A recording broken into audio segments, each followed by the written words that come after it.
আসসালামু আলাইকুম ওরহমতুল্লাহি ওবারাকাতুহু। আলহামদুলিল্লাহ ওয়াসসালাতু ওয়াসসালামু আলা রাসূলিল্লাহ ওয়া আলা আলিহি ওয়া সাহবিহি আজমাইন। আলহামদুলিল্লাহ। আসুন প্রিয় ভাইয়েরা, আমরা বন্ধু নির্বাচন করি। আমরা আমাদের দিক থেকে আমরা আমাদের বন্ধুদের প্রতি লক্ষ্য করি যে আসলে কোরআন এবং আল্লাহ রাসূল সাল্লাল্লাহু আলাইহি ওয়াসাল্লাম যে বন্ধুত্বের বৈশিষ্ট্যের কথা বলেছে, আমরা কি আমাদের জীবনসঙ্গী হিসাবে যে বন্ধুত্ব নির্বাচন করে আমাদের বিভিন্নভাবে আমরা কি করি, ঘোরাফেরা উঠা বসা করি, যে সমস্ত ভাইদের বা যে সমস্ত বন্ধুবান্ধব হিসেবে আমরা তাদেরকে পরিচয় দেই, আসলে কি আমরা রাসূল সাল্লাল্লাহু এবং আল্লাহ সুবহানাহু ওয়া তাআলার কোরআন এবং হাদিস এবং সালাফদের যে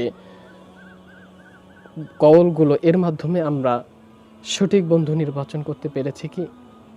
আপনার যে বন্ধু রয়েছে সে কি যথার্থপূর্ণ কি আপনার বন্ধু হতে পেরেছে? বন্ধু হতে গেলে আসলে কি প্রয়োজন, কয়টি গুণ প্রয়োজন?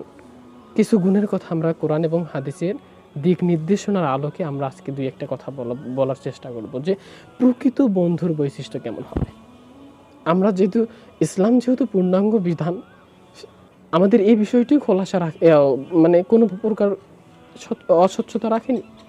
এটা ক্লিয়ার করে আল্লাহ রাসূল সাল্লাল্লাহু আলাইহি ওয়াসাল্লাম, আল্লাহ সুবহানাহু ওয়া তাআলা কিছু দিক নির্দেশনা, কোরআন এবং হাদিসের দিক নির্দেশনা অনুযায়ী আমরা কিছু বন্ধুত্বের বৈশিষ্ট্য পাই, কিন্তু আমরা সেটা অনেকেই জানি না। এই জন্য আমরা স্বার্থের জন্য অনেকেই আমরা বন্ধু নির্বাচন করি, হয়তো বা দেখা যাচ্ছে কি সাময়িক কিছু উপকৃত হওয়ার জন্য।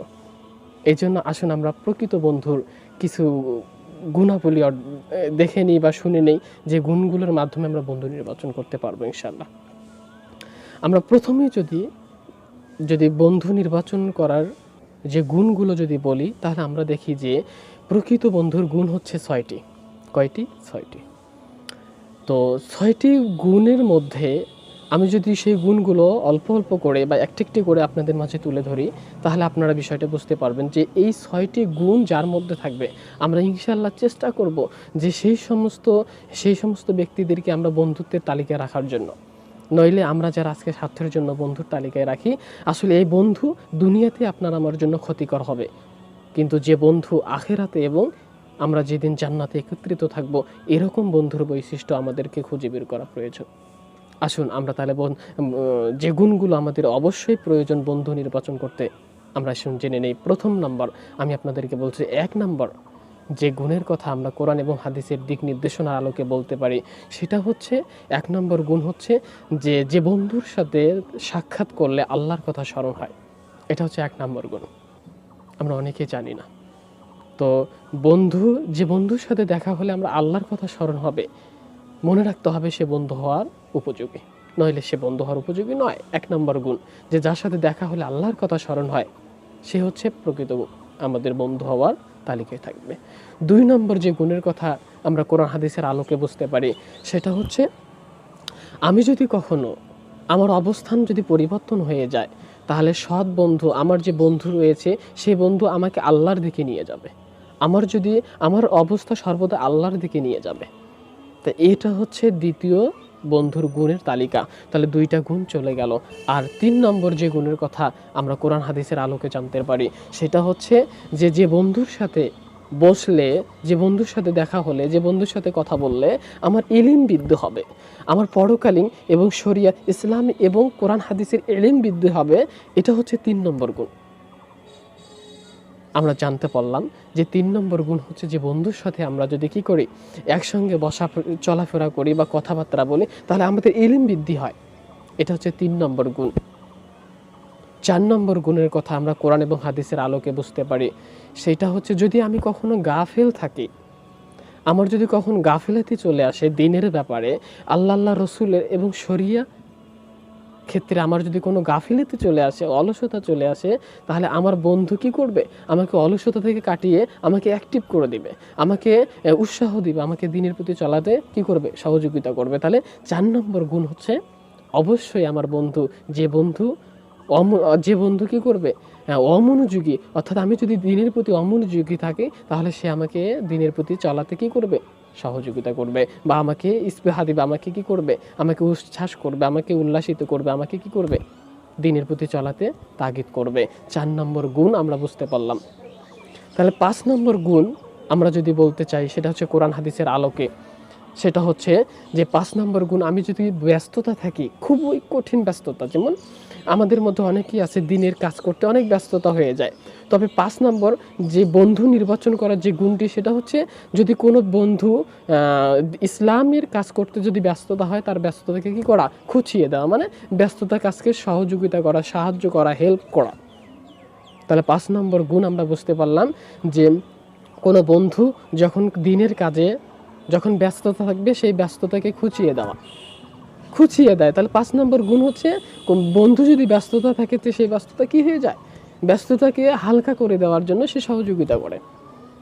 আর সর্বশেষ যে গুণ আমরা কোরআন হাদিসের আলোকে জানতে পারি, সেটা হচ্ছে যে সর্বদাই নসিহা করা। আমার ব্যক্তিগত হোক, পারিবারিক হোক, আমি যদি কোনো অসুবিধায় পড়ি, আমি যদি কোনো বিপদে পড়ি, কোনো প্রকার আমার যদি কোনো অস্বস্তি বোধ হয়, বা আমি যদি কোনো দিনের ব্যাপারে যদি কোনো কিছু না বুঝতে পারি, তাহলে 6 নম্বর গুণ যে বন্ধুর, সে হচ্ছে সর্বদাই নসিহা করবে, উপদেশ দিবে। আমি যদি সলাতে গাফিল থাকি, সে আমাকে সলাৎ পড়ার জন্য কি করবে, তাগিদ দিবে। আমি যদি কোনো খারাপ কাজ করি, সেই খারাপ কাজ থেকে নিয়ে আসার জন্য আমাকে কি করবে, আমাকে উপদেশ দিবে, নসিহা করবে। এবং আমি যদি কখনো খারাপ কাজের দিকে এগোই, সে আমাকে খারাপ কাজের দিকে নিয়ে আসবে, এবং সৎ কাজের আদেশের জন্য আমাকে কি করবে, সহযোগিতা করবে, নসিহা করবে। এবং আমরা জানি যে নসিহা মূলত সমস্ত দিক থেকে, আমার যদি ব্যক্তিগত কোনো প্রকার সমস্যা পড়ে যায়, তাহলে সে বন্ধু আমাকে সেই সমাধান থেকে বের করার কি করবে, যথা উপযুক্তি কোরআন সুন্নাহর আলোকে আমাদেরকে কি করবে, আমাকে নসিহা করবে।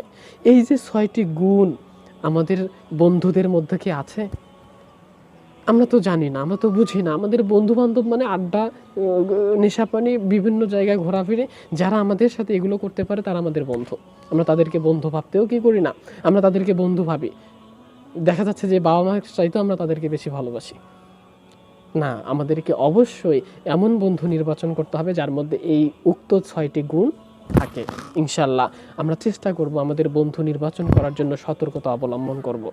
নইলে এমন বন্ধু নির্বাচন করবেন না, যে বন্ধু নির্বাচন করার ফলে যেমন আমাদের লোহা কেন্দ্রিক যে ছিটা ফোটা এসে আমাদের শরীর ঝাঁঝরিয়ে দেয়, যেরকম আমাদের কামারের ক্ষেত্রে, কামার যেরকম লোহার কাজ করতে আগুনের লেলিহীন শিখা আমাদের অঙ্গকে জ্বালিয়ে দেয়, ঠিক তদুরূপ আমাদের খারাপ বন্ধু আমাদের কি করবে, আমাদের পথভ্রষ্ট করে জাহান্নামের দিকে আমাদেরকে নিয়ে যেতে পারে। এই জন্য রাসূল সাল্লাল্লাহু আলাইহি ওয়াসাল্লাম বন্ধু নির্বাচন করতে অবশ্যই দিনদারিত্ব দেখে বন্ধু নির্বাচন করতে হবে।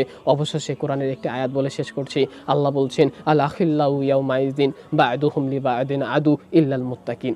আখিরাতের দিন, কিয়ামতের দিন, সেই দিন সমস্ত বন্ধু পর হবে, শুধু সেই বন্ধু ব্যতীত যে বন্ধু মুত্তাকিন, পরহেজগার বন্ধু ব্যতীত কিয়ামতের মাঠে সমস্ত সম্পর্ক ছিন্ন বিচ্ছিন্ন হয়ে যাবে।